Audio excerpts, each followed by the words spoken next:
এই যে গরমকালে শিশুদের নিউমোনিয়া হচ্ছে, অনেকে আসলে বলে থাকে যে না, ছোট বাচ্চাদের নিউমোনিয়া হতেই পারে, এটি হয়তো আবার সেরে যাবে একটা সময় পর। এই ধরনের ধারণাও অনেকের ক্ষেত্রে রয়েছে। এই বিষয়টি আপনি যৌক্তিক মনে করেন কিনা? নিউমোনিয়া তো বাচ্চাদের বিভিন্ন কারণেই হতে পারে, বিভিন্ন কারণেই হতে পারে। নিউমোনিয়া একটা ব্যাকটেরিয়াল ডিজিজ এবং বাচ্চাদের ক্ষেত্রে খুব ডেডলি ডিজিজ। বাচ্চাদের মৃত্যুর একটা উল্লেখযোগ্য অংশ হলো নিউমোনিয়ার থেকে। আমি কেন বলছি, এই গরমের দিনে বাচ্চাদের যেমন বাচ্চাদের খুব বেশি, একই কথা বললাম, খুব বেশি ঘাম হয়, ঘামের থেকে যদি তাপমাত্রা শোষণ করে তাপমাত্রা কমে কাশি হয়, ওতে ব্যাকটেরিয়াল সুগারের ইনফেকশন হয়। নিউমোনিয়াটা খুব দ্রুত হওয়ার সম্ভাবনাটা বেশি। বাচ্চারা খুব ঠান্ডা কোনো কিছু খেলো, খুব বেশি আইসক্রিম, আমি একটা বাচ্চা পেয়েছি একদিনে 5-7টা আইসক্রিম খেয়ে ফেলার পরে তার কাশি লেগেছে, কাশির সাথে 2-4 দিন পর বাচ্চা হাসপাতালে, শ্বাসটান হচ্ছে, বাচ্চা হাসপাতালে গেল, নিউমোনিয়া। তো নিউমোনিয়া অনেক কারণে হতে পারে, কিন্তু তার একটা কারণ এই গরমের দিনে গরমের এনভায়রনমেন্টাল ফ্যাক্টরটাকে প্রভাবিত করতে পারে। এটাই হলো যে ব্যাপার। নিশ্চয়ই। সেক্ষেত্রে আসলে সর্দি কাশির কথা বলছিলেন, নিউমোনিয়ার কথা বলছিলেন, কখন চিকিৎসকের শরণাপন্ন হবেন? কখন আমরা নিউমোনিয়ার, দেখুন এই গরমকালে, এই তীব্র গরমের মধ্যে বাচ্চাদের বিভিন্ন রকম সমস্যা হচ্ছে, মা বাবারা বিভিন্ন রকম সমস্যা ফেস করছে।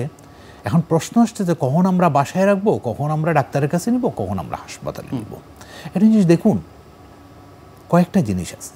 যেমন একটা বাচ্চা জ্বর আসলো, আমি মা বাবাকে বলবো 3 দিন অপেক্ষা করেন।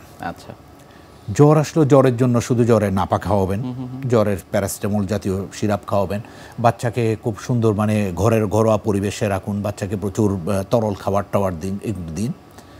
নাক খেয়ে যদি সর্দি হয় তারা নাকটা পরিষ্কার করুন। যদি দেখেন যে 3 ডেজ পরেও যদি দেখেন যে না, জ্বর থেকেই যাচ্ছে, আপনি একজন বিশেষজ্ঞ চিকিৎসকের পরামর্শ নিন।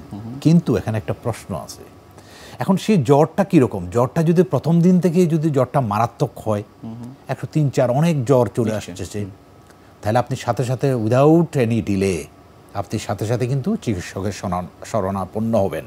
অর্থাৎ জ্বর মাপতে হবে। হ্যাঁ, মাপতে হবে। 2 নম্বর যে জিনিসটা হলো যে জ্বরের সাথে যদি কাশি হয়, স্বাভাবিকভাবে বাচ্চাদের দেখবেন যে জ্বরের সাথে একটু কাশি হয়, কিন্তু কাশি হচ্ছে, কাশির সাথে শ্বাসটান হচ্ছে, মা মনে করছে যে his baby is not well, বাচ্চা খুব একটা ভালো না, ডাক্তারের কাছে নিয়ে যাবেন।